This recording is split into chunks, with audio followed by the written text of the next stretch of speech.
اللہم صلی علی محمد۔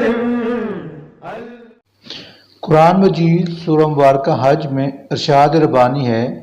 اور ہم نے ہر امت کے لیے قربانی مقرر کر دی ہے تاکہ وہ اللہ کا نام لیں ان جانوروں پر جو ہم نے ان کو عطا کیے ہیں۔ قرآن مجید میں قربانی کے لیے 3 الفاظ آئے ہیں، ایک نسک، دوسرا نہر اور تیسرا قربان۔ نسک کا لفظ قرآن مجید میں متعدد مقامات پر مختلف معانی میں استعمال ہوا ہے، کہیں عبادت، کہیں اطاعت اور کہیں قربانی کے لیے، جیسا کہ سورہ مبارکہ حج کی 34ویں آیت میں ارشاد ہے، اور ہم نے ہر امت کے لیے قربانی مقرر کر دی ہے۔ یہاں یہ لفظ جانور کی قربانی کے لیے ہی آیا ہے،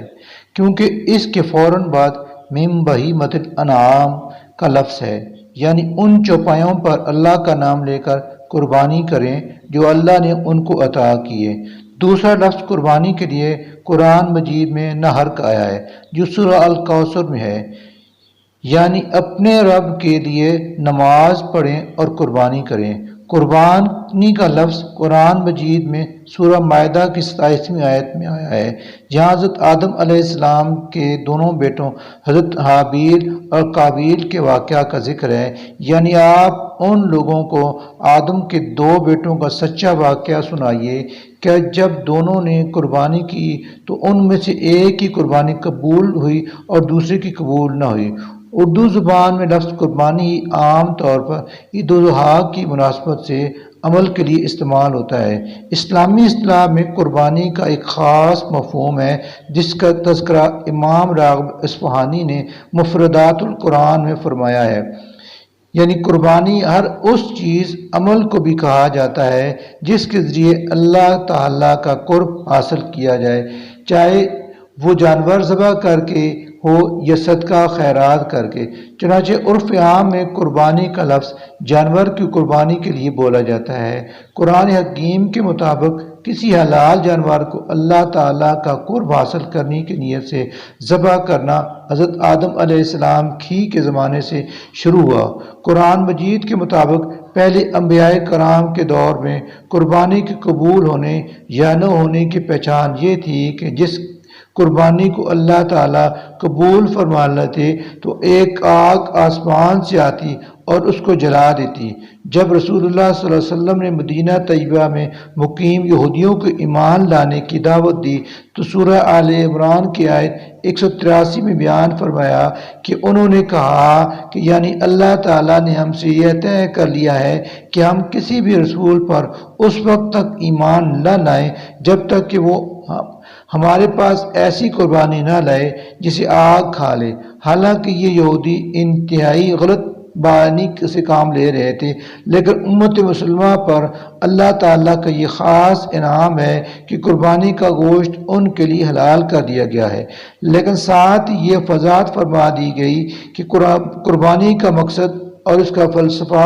گوشت کھانا نہیں، بلکہ ایک حکم شرعی کی تعمیل اور سنت ابراہیم پر عمل کرتے ہوئے ایک جانور کو اللہ کی راہ میں قربان کرنا ہے۔ چنانچہ یہ واضح الفاظ میں ارشاد فرمایا، یعنی اللہ کے پاس ان قربانیاں کو گوشت نہیں پہنچتا اور نہ خون پہنچتا ہے، بلکہ تمہارا تقویٰ پہنچتا ہے۔ یعنی قربانی کا گوشت کھانا کوئی مقصد نہیں، بلکہ سنت ابراہیمی پر عمل کرتے ہوئے خالص اللہ کے لیے جان قربان کرنا اصل مقصد ہے۔ قرآن حکیم میں ارشاد ہوا ہے،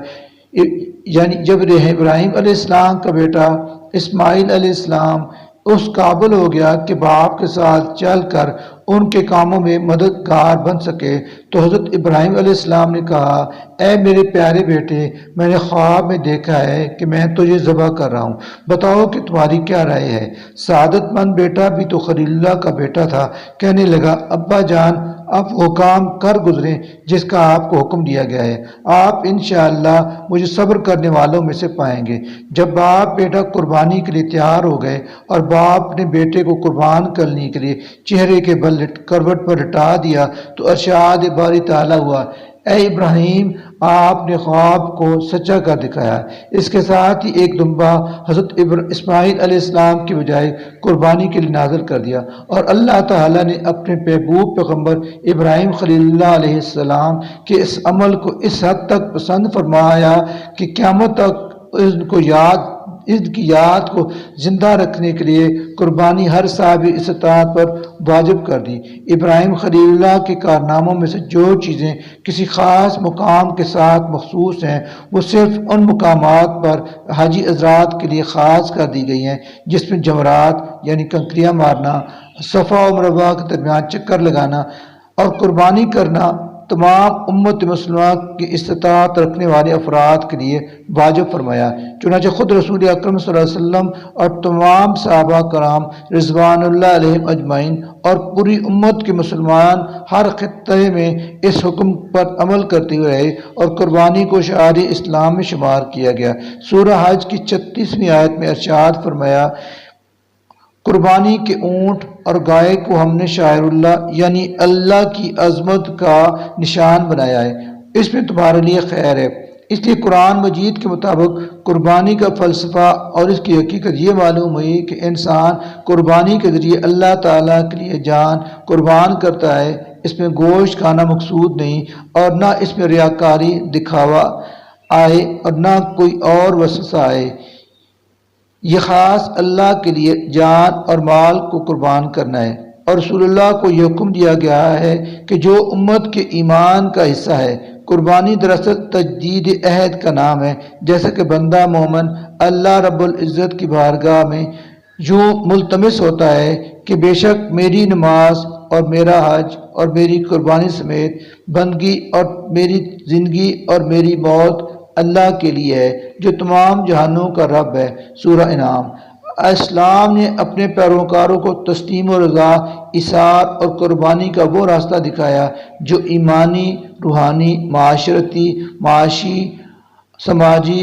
اور اخروی حوالے سے نفع آفرین ہے۔ عید الاضحیٰ آتی ہے تو دنیا بھر میں اہل اسلام حضرات ابراہیم علیہ السلام اور ان کے نوز نظر حضرت اسماعیل علیہ السلام اور سیدہ ہاجرہ سلام اللہ علیہا کے عظیم جذبہ ایثار و قربانی کی یاد مناتے ہیں۔ اس گھرانے کے ہر فرد نے عملی طور پر ایثار کے پیکر میں ڈھل کر حکم ربانی کے سامنے سر جھکایا، اپنے انسانی جذبات کو اللہ کے حکم کی تعمیل میں رکاوٹ نہیں بننے دیا اور قیامت تک آنے والے مسلمانوں کے لیے مینارہ نور قائم کیا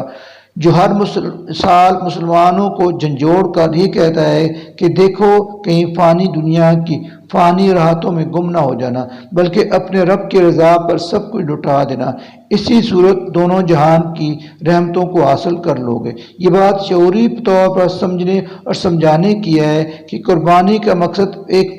فقط ایک رسم ادا کرنا نہیں بلکہ یہ تو سہ روزہ تربیتی عمل ہے جو ہمیں ہر سال تسلیم و رضا، ایثار اور قربانی کے ان جذبات سے آشنا کرواتی ہے جو ایمان کی معراج ہے۔ آداب فرزندی سے سرشار عظیم باپ